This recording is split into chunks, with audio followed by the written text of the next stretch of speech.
பண்ணியா மைமி நான் ஒரு கொஸ்டின் கேட்கட்டா இன்னைக்கு இவ்வளோ நாள் நீ கேட்டல இன்னைக்கு நான் கேட்குறேன். அதாவது மைனி எனக்கு வந்து கொஸ்டின் கேட்கத்தான் பிடிக்கும், ஏன்னா எனக்கு அந்த அறிவு மட்டும்தான் இருக்கு. ஒன்று மட்டும் கேட்குறேன் சரியா. ஒரு ஹஸ்பண்ட் அண்ட் ஒய்ஃபு சரியா. அந்த ஹஸ்பண்ட் அண்ட் ஒய்ஃபுக்கு ரொம்ப கஷ்டமா, சாப்பாட்டுக்கே வழி இல்லையா. அப்போ வந்து ரொம்ப பிரார்த்தனை பண்ணுறாங்க, கடவுளே என்ன பண்ணுறாங்க, பிரார்த்தனை ப்ரே பண்ணுறாங்க.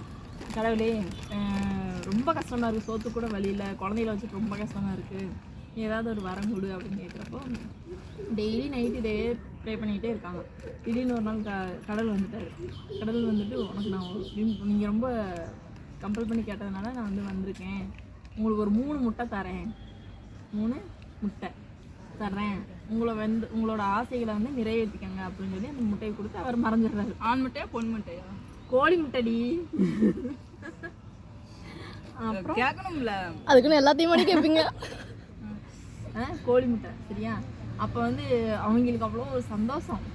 கோழி முட்டைக்கா 5 ரூபா கொடுத்தா ஆசையை நிறைவேற்றிக்கணும்ல. அது வந்து அப்போ வந்து இப்பயும் உடைக்கவான்னு புரிஞ்சு கேட்குறான். வேணாங்க காலையில் உடைப்பான், சூரியன் அஸ்தமா உதயமாகுதுல அப்போ வந்து உடச்சிக்குவான் அப்படின்னு சொல்லிடுறான். சரின்னு சொல்லிட்டு காலையில் எழுந்திரிச்சு குளிச்சுட்டு முட்டையை உடைக்கலாம், உனக்கு என்னென்ன வேணும்னு சொல்கிறான்.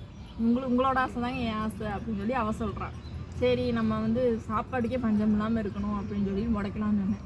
ஸோ அவன் சொல்லுவான், பொண்டாட்டி இருந்து உடைக்க போவான். அப்போ பொண்டாட்டி நிறுத்துங்க அப்படின்னு. ஏன் பக்கத்து வீட்டிலலாம் நகை நிறைய போட்டிருக்காங்க, அந்த நகையெல்லாம் நிறைய வேணும் அப்படின்னு சொல்லி உடைங்க அப்படின்னு. சரிடி அப்படின்னு சொல்லி திரும்ப ஓங்குவான். திரும்ப நிறுத்துங்க பங்களா கேளுங்க அப்படின்பா. சரி பங்களாவோட இதோட முடிஞ்சிடும்ல போதும்ல அப்படின்னு. போதுங்க அப்படின்னு சொல்லுவான். திரும்ப உடைக்க போகிறப்ப நிறுத்துங்க காரு வேணும் எல்லாமே கேளுங்க அப்படின்னு சொல்லுவான். அவன் கடுப்பை போடி மயிரேன்னு உடச்சிருவான். அப்புறம் என்ன ஆயிருந்தா வீடு வாசல் கண்ணு எல்லாமே வெறும் முடியாயிரும். கையெல்லாம் அப்படி எல்லா இடமும் எந்த ஒரு கேப்பே இல்லாமல் எல்லாமே முடியாயிரும். தப்பு பண்ணதை உணர்ந்துட்டு என்ன பண்ணுவோம், அந்த 2வது முட்டை இருக்குல்ல, எங்களுக்கு மயிரே வேணாம்னு சொல்லி உடச்சப்ப எல்லா மயிரும் போயிடும், டோட்டலாக எல்லா மயிரும் போயிடும். அப்போ அந்த 3வது முட்டையை என்னன்னு சொல்லி கேட்டு உடச்சிருப்பாங்க. இது வந்து இதுக்கு ஆன்சர் எனக்கும் தெரியாது, ஏன்னா நான் ஸ்கூல் படிக்கும்போது வாத்தியார் எங்ககிட்ட கேட்டது. திரும்ப போய் கேள்வி கேட்டால் நல்லா யோசிங்கன்னு தொடர்ந்து விட்டார். இப்போ வரைக்கும் யோசனை வரவே இல்லை. வந்துச்சு. அப்போ 3வது முட்டை என்ன கேட்டு உடச்சிருப்பாங்க தெரியலடி. ஏன்னா எனக்கு ஆன்சர் தெரியல, நான் வேணா அவங்க கிட்ட கேட்டு சொல்லட்டேன். ஆன்சர் தெரிஞ்சா கமெண்ட்ல சொல்லுங்க. எங்கள் வாத்தியாரே பார்த்தா கூட அவரே சொல்லுவார். எப்படி